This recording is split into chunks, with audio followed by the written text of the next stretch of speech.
Another year passed, and if you're honest with yourself, nothing really changed.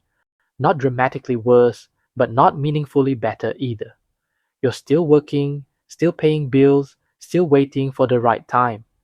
And that's the uncomfortable part. Because most people think a trap looks like suffering, but the real money trap doesn't hurt enough to escape. It feels manageable. Chapter 1: The Wake Up Moment That Never Comes. Most people believe they'll know when something is wrong with their life. They imagine burnout, collapse, a breaking point, some dramatic moment where everything falls apart, and that's when they wake up. But that's not how it usually happens. The real trap doesn't announce itself. It doesn't come with chaos. It comes with calm. Your bills are paid, your job is stable, your life looks fine. Nothing feels urgent enough to question, and that's exactly why you don't notice it. Because by the time you finally feel trapped, you've already been inside it for years. Chapter 2: The First Illusion. At least I'm doing okay. Here's the first illusion you're living inside. You tell yourself, at least I'm not struggling. That sentence sounds harmless, responsible even, but listen carefully to what it's really saying. It's not a vision, it's a comparison. You're not moving towards something, you're just relieved you're not falling behind. And that's how people stay stuck for decades without ever feeling like they fail. A stable salary feels like progress. It feels like adulthood, it feels like doing the right thing. You're not rich, but you're okay. You're not free, but you're responsible. And slowly, okay replaces intentional. You stop asking, is this the life I want? And start asking, is this sustainable? That shift seems small, but it changes everything. Because sustainability maintains the present, freedom questions it. Chapter 3: The Trap Was Never Force. The system doesn't trap people with force. It doesn't need to. It traps people with precision. Your salary arrives right on time. Your expenses grow just enough. Your lifestyle adjusts quietly. Rent becomes normal. Debt feels manageable. Subscriptions stack slowly. Nothing breaks. And because nothing breaks, you assume nothing is wrong. But what's actually happening is far more subtle. You're always 1 month away from disruption and one promotion away from hope. So you keep moving because stopping feels dangerous. And what you never stop doing, you never question. That's not accidental, that's design.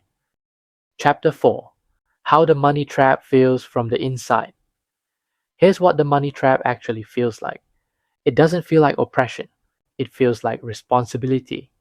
It sounds like, I can't quit yet. I have commitments. It's not the right time. I need to be realistic. At least it's stable. Notice the language. It's not fear based, it's reasonable. That's why it works. Your thinking narrows. Not because you're weak, but because your survival is now attached to compliance. You don't choose what's best, you choose what protects what you already have. And slowly, without realizing it, your identity shifts. You stop seeing yourself as someone with options. You see yourself as someone with obligations. That's not a money problem, that's a psychological one. Chapter 5: Why Hard Work Tightens the Cage. At some point, discomfort shows up. It always does. And when it does, the advice is predictable. Work harder, upskill, get a better job, earn more. So you try. And here's the cruel part: effort inside the same structure doesn't create freedom, it creates efficiency. You become better at maintaining the system, not escaping it.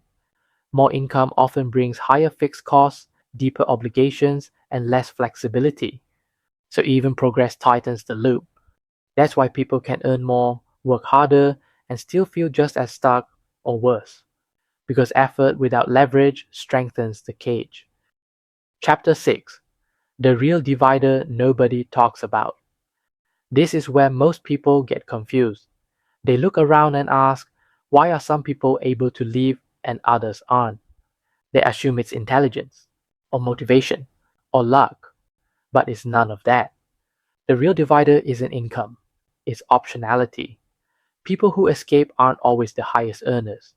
They're the ones who aren't dependent on one paycheck, don't panic when something changes, and can say no without fear. They design their finances to buy time, flexibility, and decision power, not just comfort. They reduce dependency first, then increase income. Most people do it backwards. And once dependency is high, leaving feels irresponsible. That's the illusion. Chapter 7: Why Another Year Keeps Passing. Here's the part nobody tells you. You don't stay in the money trap because you're lazy. You stay because you've been trained to associate risk with irresponsibility. Stability becomes morality. Safety becomes virtue. And anything that threatens that, even if it leads to growth, feels wrong. That's why another year passes, and then another. And suddenly, you're not asking, how do I change my life? You're asking, is it too late now? Chapter 8: Loosening the Trap Without Burning Your Life. Getting out of the money trap doesn't start with quitting. It starts with loosening the grip, quietly, intentionally. Start with awareness. Ask yourself, what does my income currently control? What decisions am I afraid to make because of it? Then act in ways that reduce dependency, not just increase income. Reduce fixed commitments before chasing growth. Flexibility is power. Build skills that create exits, not titles.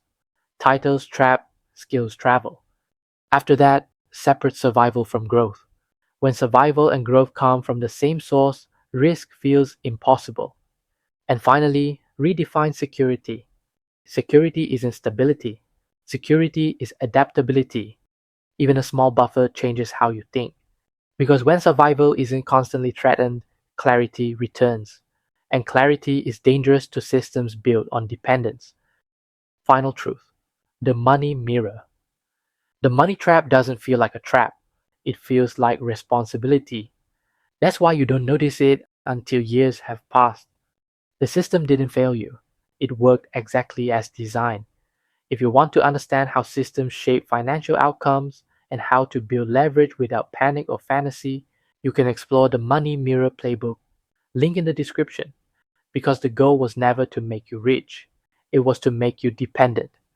The mirror never lies. The question is, now that you see the pattern, will you keep repeating it or finally step outside it?